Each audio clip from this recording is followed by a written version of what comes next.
Hi, I'm Vincent Zeng. As the Wandering Warrior, I'm on a journey of premeditated destiny. Join me as I hone my skills in martial arts and explore the stories at the intersection of nature and culture. Welcome to my wandering. Archery is an ancient martial art worldwide, and Taiwan is no exception. The indigenous people have their own tradition. Once upon a time, the bow and arrow was the primary projectile weapon system for hunting and for fighting. But as guns advanced and as society has changed, it's mainly now relegated to a target shooting sport. These days, the heavily bladed stance, the finger tabs, quivers, bracers can all be seen at local ranges. This style of stance is obviously great for providing a static structure for you to shoot an immobile target, but perhaps it wasn't as practical back in the day for hunting and warfare. These days, very few Aborigines still hunt with bows and arrows. For the most part, they'll use homemade guns, or they'll use spears and dogs.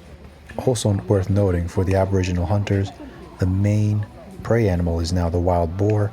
Most of the other species out here are protected, for good reason. This competition footage that you're seeing, I gathered from the Paiwan Harvest Festival, which was held at Timor Elementary, here in Sandiman. In this region of Pingdong, you'll not only have Paiwan people, but also some Rukai people, and on the flatlands you also have Makatao, Hakka, and Holo people as well. Each one of the Aboriginal groups in Taiwan has their own harvest festival, and that's where you're likely to see these indigenous sports. Two main styles of bows are used for target archery today.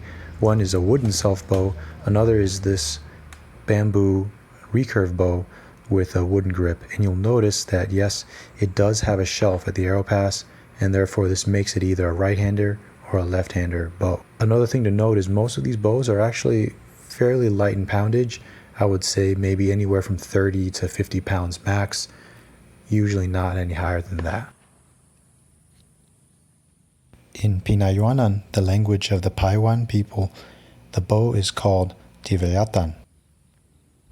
Now, from the competition footage you saw earlier, you might have noticed something funky about the arrow. There are no fletchings. With a tough and straight bamboo shaft, properly bound ends, a nail in the front as a head, and the proper balance overall, the arrow flies good as any.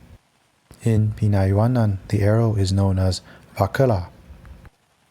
I dropped by Mar or Valjulu today to do a little target practice, so I figured I'd show you the Mediterranean versus the pinch release, as well as the stances. As you can see here, very bladed, boom.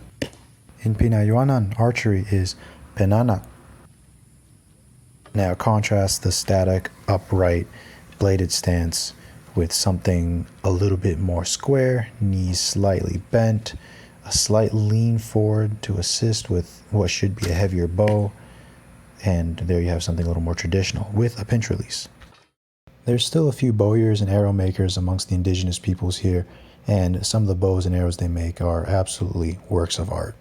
However, I'm interested specifically in the old bamboo flat bows and the long arrows they used to use, things that were a little heavier in poundage, longer, heavier arrowheads, and of course meant for hunting and warfare back in the day. A big thank you to the Paiwan bow makers who taught me a thing or two about native archery style here. I'd love to learn more in the future. Thank you for joining me on my journey. I salute yours. Peace.